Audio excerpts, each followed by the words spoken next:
after over a month of award season films. This episode, we're going with a palate cleanser. We're going back to the 80s, where topless muscled men grab each other and one kick-ass Kenny Loggins track. That's right. We're talking movies. We're talking Over the Top, starring Sylvester Stallone, David Mendenhall, and Robert Lagola. Screenplay by Sterling Silafont, along with Mr. Stallone, and directed by Miham Gola. So what I do, Chris, I try to take my hat and I turn it around like this, and it's like a switch goes on. And when the switch goes on, I feel like another person. I feel like, I don't know, I feel like a truck, like a machine. Yeah, well, I drive truck, break arms, and arm wrestle. It's what I love to do. It's what I do best.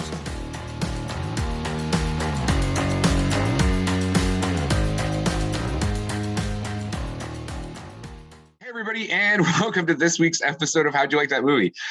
As Scott said, we've been doing a lot of like highbrow, high art kind of films.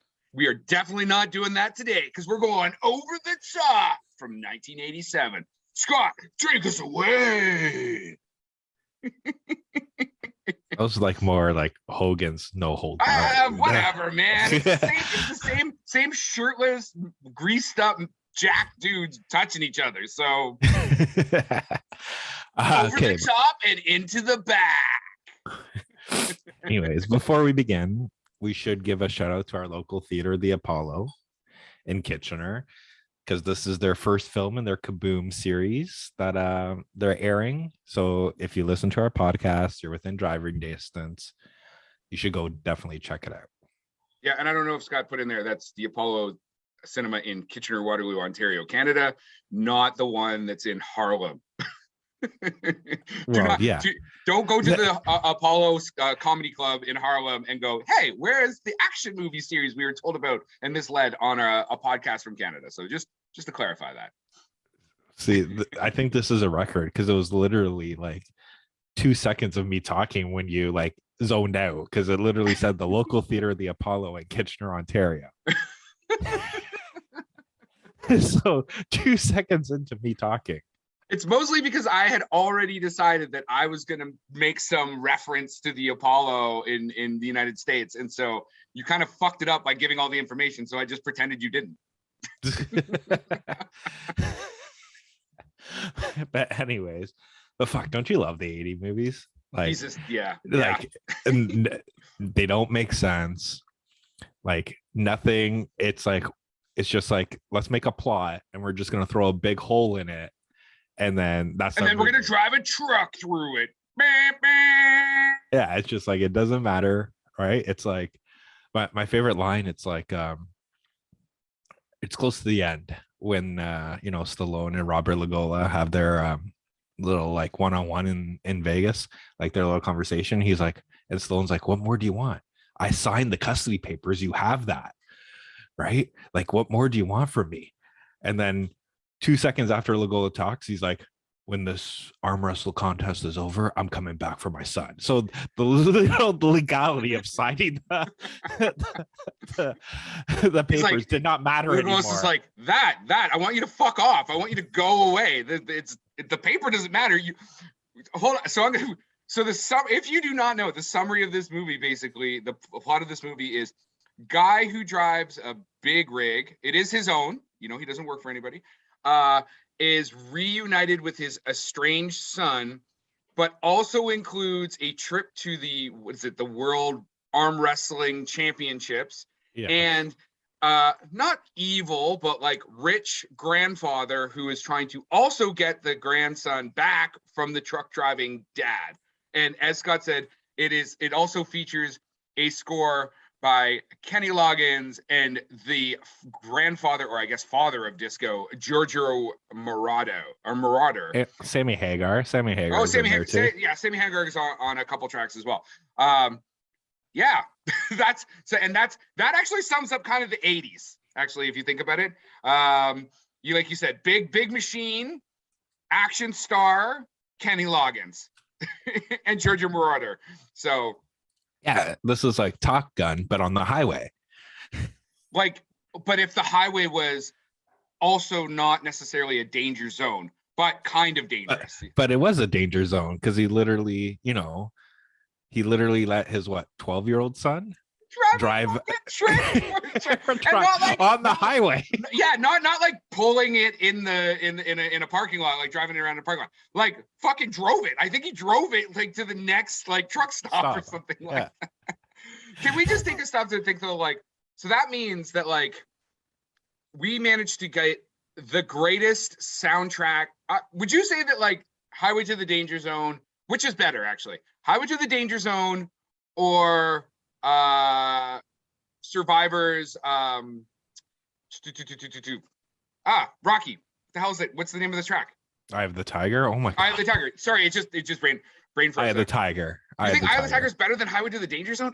Fucking right. Everybody goes Eye of the Tiger.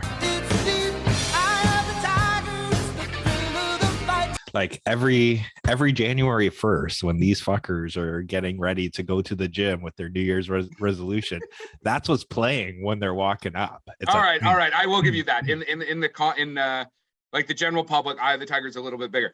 But Highway to the Danger Zone, and they also did Take My Breath Away from Top Gun, right? Which there's this period in the 80s where like the soundtrack was actually, it's almost like there's a movie and they're like, you know what really it needs? It needs a fucking soundtrack that people buy.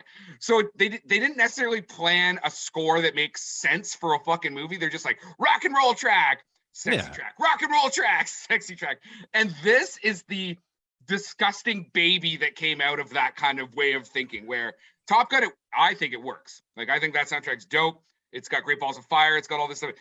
This does not work. It just feels, one of the quotes I read was that it just felt like a really long music video because it's like because they come so fast. It's not like scene, rock and roll music, and then instrumental score other place, like cinematic score. It's like rock and roll track, rock and roll track, rock and roll track.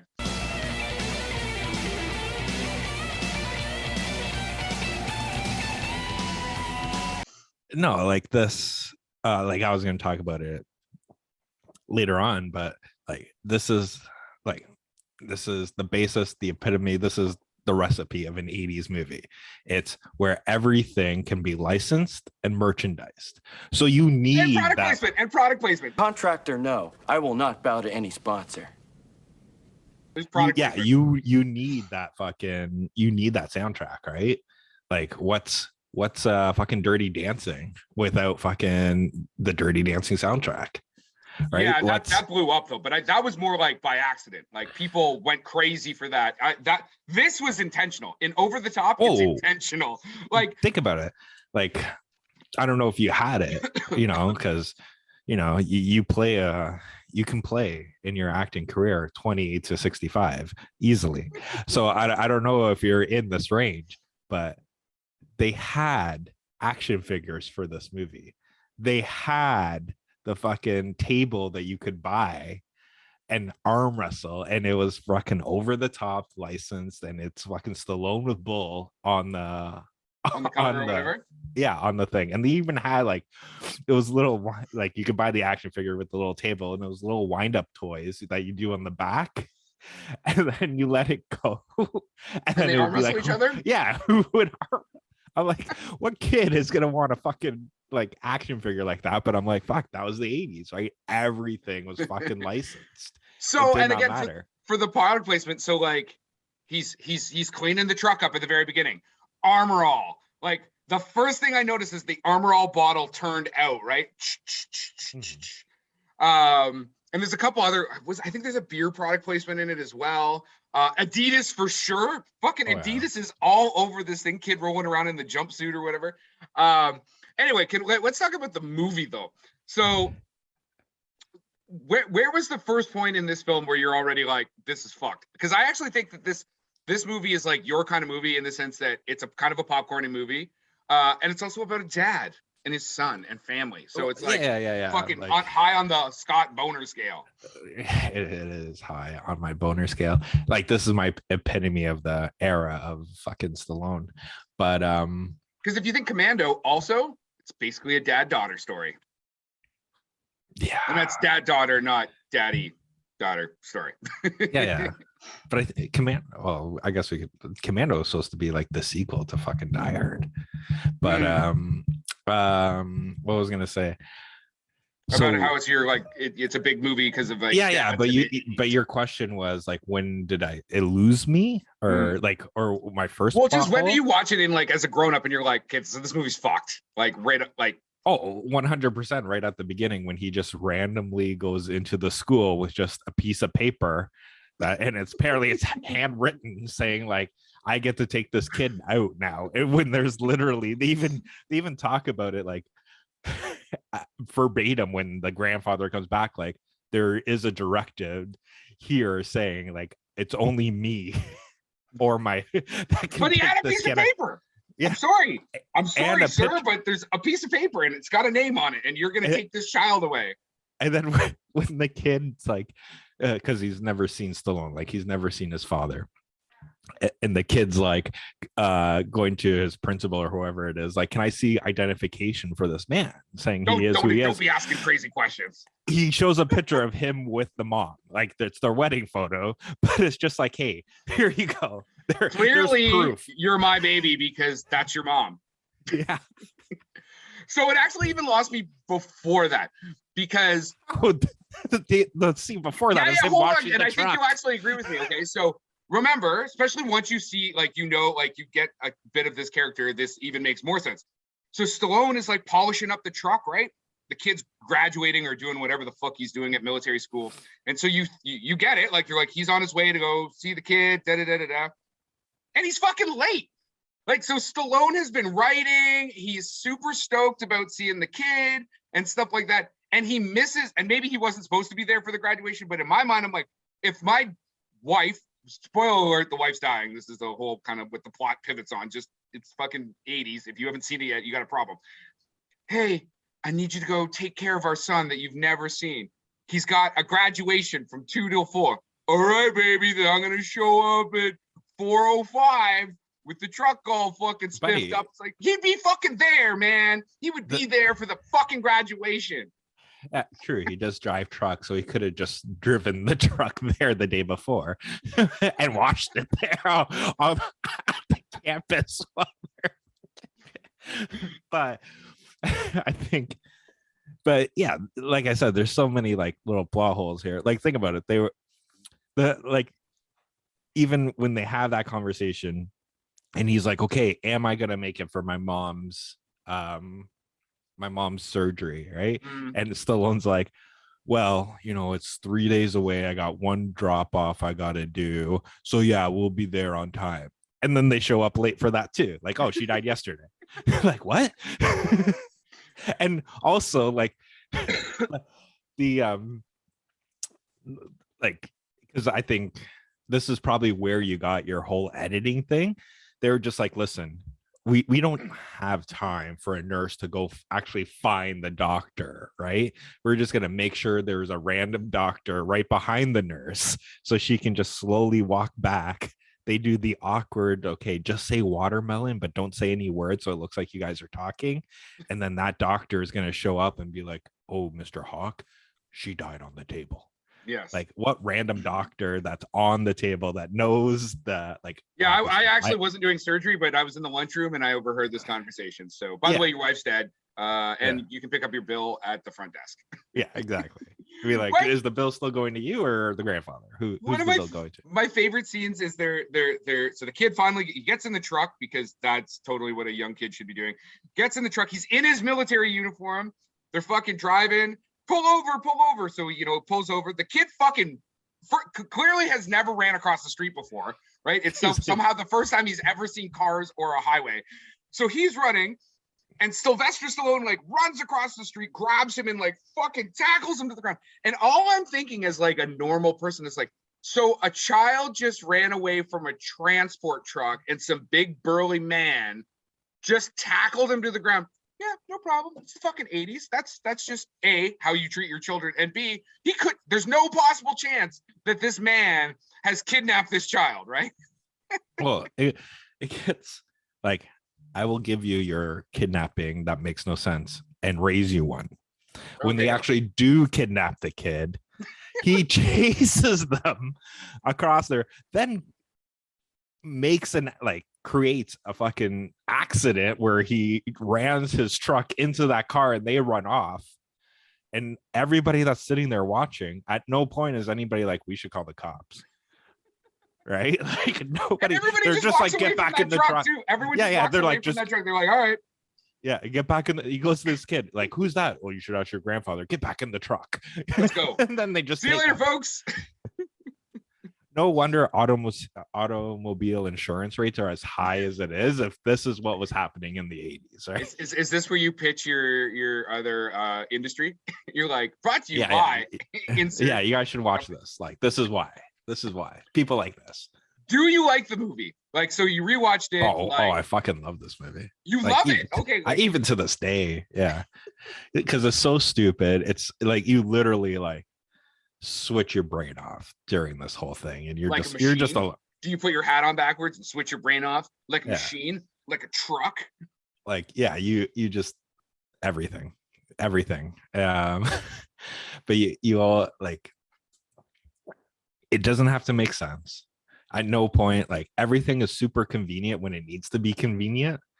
Like, hey, I've been writing letters for you for like 12 years, 15 years. And randomly he finds them in his mom's purse. Well, it's not random. He does go looking for them. Right. Like, but that's think what about I took from that scene. You know what I mean? Yes. Like, but just think about it, right? So him, like Stallone's character and the mom have been writing each other this whole time. She's been sending him pictures. But he finds these letters with the mom's letters. So technically, it wasn't the grandfather was exactly. And then she's just random, like, hey, you guys should reconnect because I'm probably gonna die. Instead of, hey, here's all the letters and birthday cards your father has sent you. Right? That's why it makes you just go along with the ride. Like nothing matters. It's just like even the tournament itself. What kind of tournament was it? What do you mean? Like, what were the rules for the tournament? Double elimination, which if you somehow don't know what double elimination means, it means that you got to lose 2 matches, not 1 match, not 3 matches, but 2 matches because it's a double elimination match. So what kind of match is it? It's a double elimination match. Okay, so explain this to me. Stallone wins, right? Like you mean at the end? Yeah, he wins the tournament. Yeah. So where was Bull's second loss? Because up until that, he was undefeated for 5 years. No one's ever beat him. Yes. No one's ever beat him. Yep. And you saw him lose 1 match, and then all of a sudden, it was like Stallone won. Which, so I mean, I guess because they do keep reiterating that point. If they were gonna do that, they need to say, up until the final, it's double elimination. Because you're right. It's like, okay, so do I get my do-over, buds? No? Yeah, like you said, he's undefeated all the way up. He loses 1 match and suddenly he doesn't win the tournament. You know what I mean? Yeah. So it should have been like the unless the like even watching it, I'm like, so did they count when their arms like slipped? Right? Did they count that as a loss for the guy? And then they had to, dramatically tie their arms together. So I'm like, was that his loss? I'm like, I'm still trying to figure out where his loss was because it should have been like right after. But yeah, literally, that Bull guy loses and then he raises Stallone's arm like they're best friends. Yes. Like, oh, I just got beat. Look at this champion. Just on the topic of the arm wrestling. So I remember when the kids are arm wrestling. Kid that they have, like, I thought it was Matt Damon. I thought it was Matt. I'm like, is this Matt Damon's first fucking? But it looked film? like just a really small adult. Like, you look at his head, he looks like a man. Like, it's like this like small man that's like arm wrestling this like absolutely like 80-pound child. And he's like, oh, he's going over the top. Bam! Oh my God! Double or nothing. Mm-hmm. The other thing, like they're very nonchalant about it. Like Stallone left that tournament as a millionaire, but you never see him with any money. Well, I mean, I don't think they actually give you like a big suitcase full of money when you win those types of things. No, I wrote it down. The prize money was $100K. Mm-hmm. $250,000 for the truck, and all he wanted was the truck. Yep. But then he bet $7,000 on 20-1 odds for himself. Wait. Oh my God. That betting, I thought, I'm going to sound like a fucking idiot on this podcast. I thought he was betting on like a football game, like Hawks versus something. No. Because I was like, what the fuck? He's betting on a football game at an arm wrestling tournament? Like, because he's in Vegas, right? Like I thought that he went in and he's like, what are the odds against something? Because I misunderstood his name. His name's Lincoln like the Hawk, Seattle Hawks, right? So, fuck, look at that. Okay, that makes way more fucking sense. I'm like, this random thing. It's like, I thought it was just more product placement, like fucking, hey, betting NFL. in Vegas. When in Vegas, go to the prize table at the Hilton in Vegas. But yeah, you never see him collecting the money or even walking out on the money. All he has is that suit, that bag, and then he just puts the hawk on the truck. And then he's like, all right, our company name is Hawkinson. And then the kid can't even put the pause between and. So he's just like, Hawkinson? I like it. No, Hawk and Son. It's 3 words. You're the son on the Hawkinson. Hawk. And together we're Hawk and Son. But yeah, man, like, I liked it. How could you not like it? That's the thing, right? So I'll be on. Okay, so first off, so Paul Lanso from the Washington Post. I just love this quote. It's like, a movie about arm wrestling. What's next? Crab soccer? And I'm like, fuck yeah, I'll watch a fucking movie about fucking crab soccer. I like crab and I like soccer. Put those two together, fantastic. It was entertaining, but it's not my favorite. Like when we talk about those like 80s movies and stuff like that, I would much rather watch like Predator or Aliens or something like that. Get to the chopper! It'll be interesting because as Scott said, the Apollo is doing a run of these movies, right? So I think Bloodsport's going to be in there as well. And going back and revisiting some of these films that as a kid you were like, this is fucking rad. And then bringing my like critical film mind to it, being like, oh God, this is awful. Or maybe it'll just be like super fun, right? Like there is fun components of this. To be honest, I just wish they would have just done more arm wrestling. Like it would have been cool if he had to, like, since he's going to be doing a trip anyway, is that like he has to hit a qualifier or something like that, right? And like then you could actually have the loss early, so that the qualifiers are the double elimination. And then when he gets to the final, then you can have the just like knockout round kind of stuff. Like you could have actually structured this in a way that the story actually could be more congruent. And I'm a big fan. And the 80s, there's these films, and I can't rattle them off at the top of my head, but you do see this idea of like the blue collar story, right? Blue collar over adversity. Like, Good Will Hunting is actually a version of that, right? Like blue collar versus like the world around them. And I love that story. I think it's a great story. And I mean, the fact, like that whole tournament, there's entire class devoted to truck drivers in the truck driver class from the team. The trucker division. Yeah. Yes. I was like, actually, did you look up? Is it a real thing? Like, probably. Is that a real tournament? And did they like just make that? Well, there is arm wrestling tournaments. Yeah. But there's a truck driver class for tournaments. Listen, that much I don't know, but listen, like this is 100% an epitome of our podcast, because we're on the pulse. Yeah, like because cutting edge, man. Everybody's talking about truckers, and we're giving the audience here a trucker movie. So that's right. Right. In my head, when these convoys were going on, I literally pictured with their bouncy councils and everything like that was going on. They had an arm wrestling division, and one guy was just fucking killing everybody with over the top, right? Because how do you defend over the top Parliament Hill style? Boom! Come on, Trudeau! Lock it up. but yeah, like in terms of some can content, the one arm wrestler who was Canadian, right? He was the Canadian champ. Yep. I don't know his name, but Is he when they actually do, Canadian? I don't know. Who knows?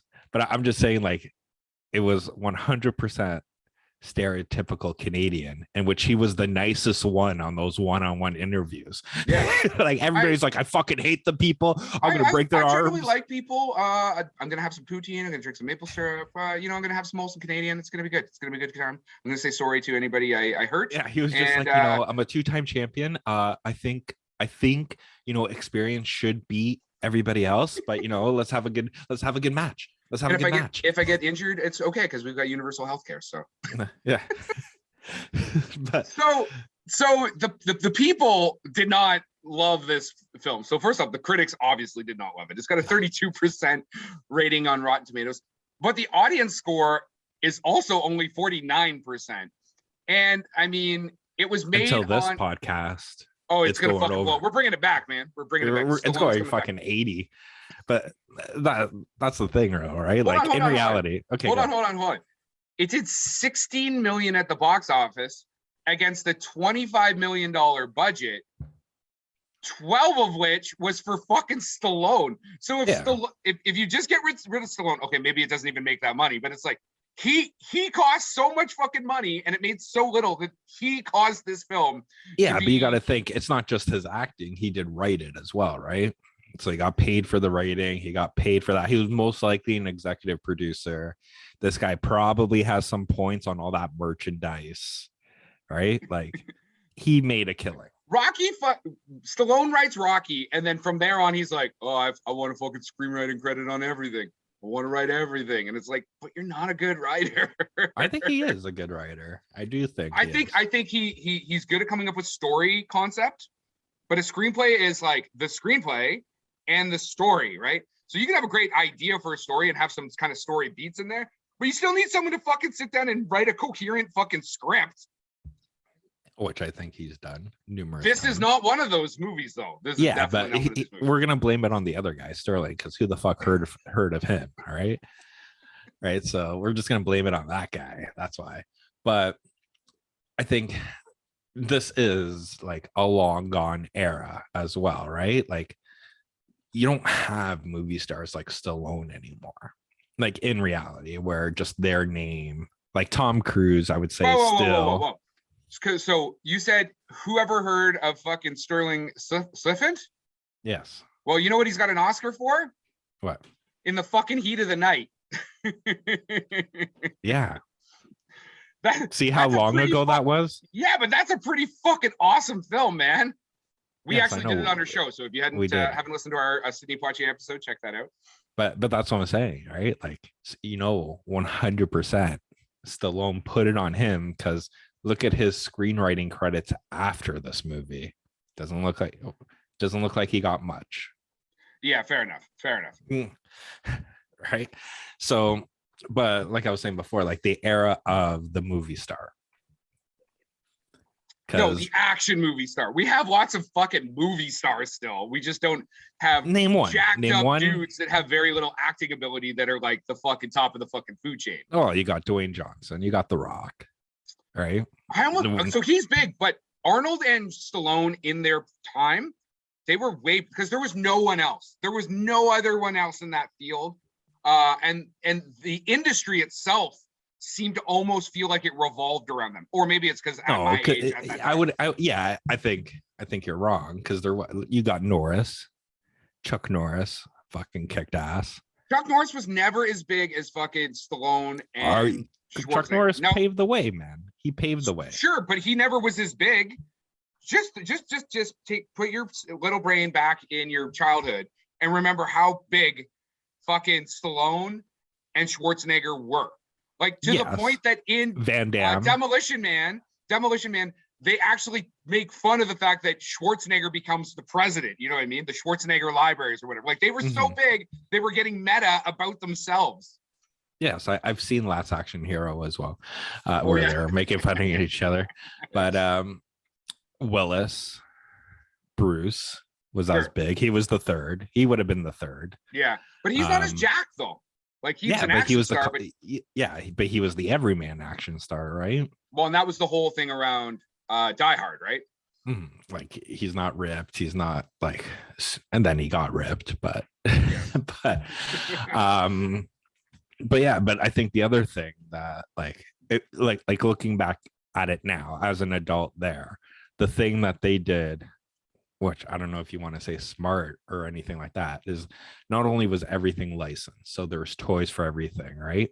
But they would, like, this movie, even though it didn't make money, was technically what was going to get you to go watch fucking Rocky 5 or Cobra or like his next movie, right? Because you started, once you liked an actor, you started following that actor and going to all their movies, right? And they would Don't always tell mom. Don't tell mom. What is it? Like don't tell my mom or shoot or oh, something. Yeah, don't, or my mom will shoot. Yeah, so they put these kid movies in there, so that way the kids get attached to them. And then, like, think about it, like fucking Rambo was a cartoon for a while. Yeah, which is fucked if you think about it. If you go back, especially if you go back to the original like Rambo script, it's not at all what Rambo 2 and 3 or when then whatever they got up to. Like, it's a serious piece of drama about like PTSD. Like, yeah. But by the end, it was like Jack ballooned up dude, fucking. It was literally the one man army corps that's gonna come in and just fucking blow shit up. And which Charlie Sheen makes fun of in Hot Shots and Heart Shots Part. Duh. Yeah, he's like, oh, most violent movie ever. But yeah, man, I think it is fantastic. I think it was a good movie. I think you should watch it just for the age of the montage, because this movie had a shit ton of fucking. I do want to talk about the montage because it's like they got arty with this montage. That's when you need to put yourself to the test and show us a passage of time. We're gonna need a montage. Ooh, it takes a montage. So in Rocky, you use like your the when you think of like a montage, right? Like whether it's edited so they're like side by side, or they're like kind of edited so it's like one comes on and then one comes on. Not in this one.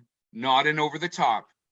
They use a dissolve transition montage. So it's like montage dissolves into montage, like shot after shot. I was like, oh, somebody was getting creative in the fucking editing room.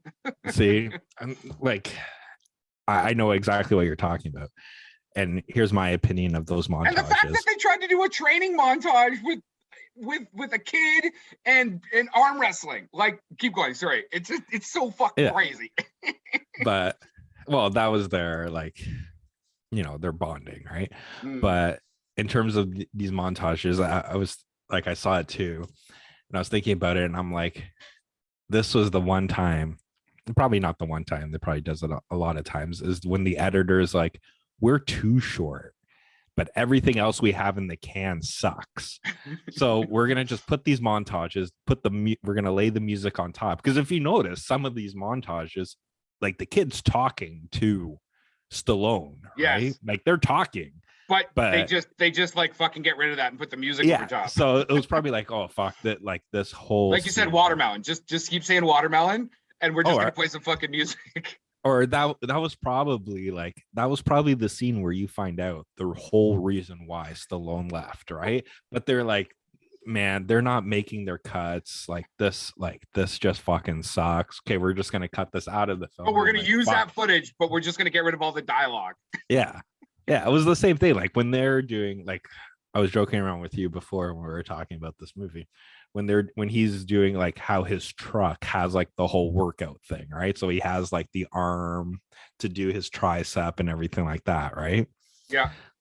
His right arm should have been like 3 times bigger than his left, right? Because that machine had no way of going to his left so he can work his left arm, right? Yeah, because he's driving the fucking truck. Exactly. So if he was constantly like, oh, I do 100 of these every day, right? Like that fucking forearm, like he would have ripped his cock off every time he fucking jacked off, right? In that truck.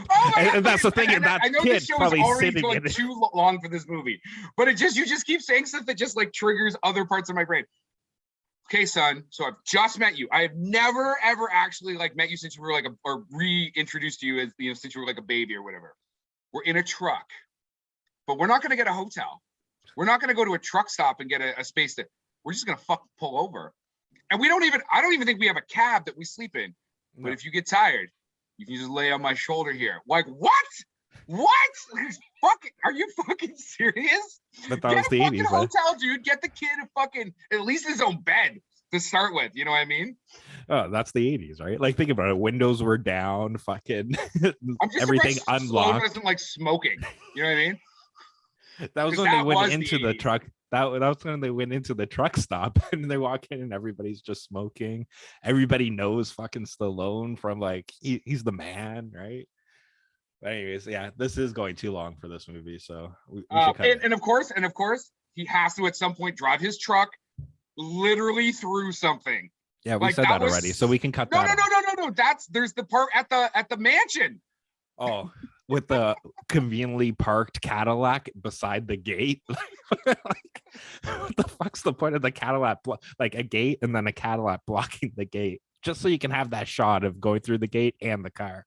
Yeah. So this is what I'll have to say. Like, if you just want to like fucking put on some Pablum, fucking check it out. Let us know what you think. I think it's ridiculous, but it's so ridiculous. It's not even awful. It's kind of like The Room. You watch it, you're like, this is fucking ridiculous. Like, there's nothing about this that would make you try and take it serious. So you're just like, I'm gonna eat some fucking cotton candy and fucking watch this movie. So yeah, check it out. Eat some cock. You got something on the brain, man. That's like twice. That's what you just said, and then stopped yourself and said cotton candy. Jesus. No, you said cock, and then you stopped yourself and said cotton candy. All right, man. That's all I got. Get our producer to play that back. And that is our wrap for the day. Please like and subscribe to this podcast. Tell your friends. If you want to get a hold of us, reach us at the www.howdyoulikethatmovie.com.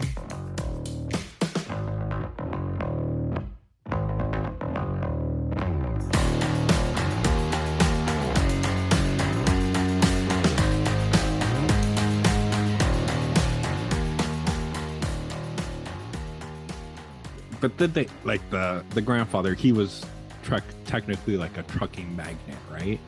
Because he had the Cutler truck, right? And then so that's probably like how they met, right? The best in the industry. Yeah, he was like, "I'll pay you $500,000." I'll be honest, no offense. So it's the 80s. That's a lot of money. I'd be like, "Kid, what kid? I'm out of here." So if my daughter's listening, that is my price. That is my price. In the 80s. In the 80s. So whatever that turns into now. Basically, that means like a bungalow in the city of Cambridge. Not even. It's a 1-bedroom. Production by Rod Shaver, Vader Monkey Productions.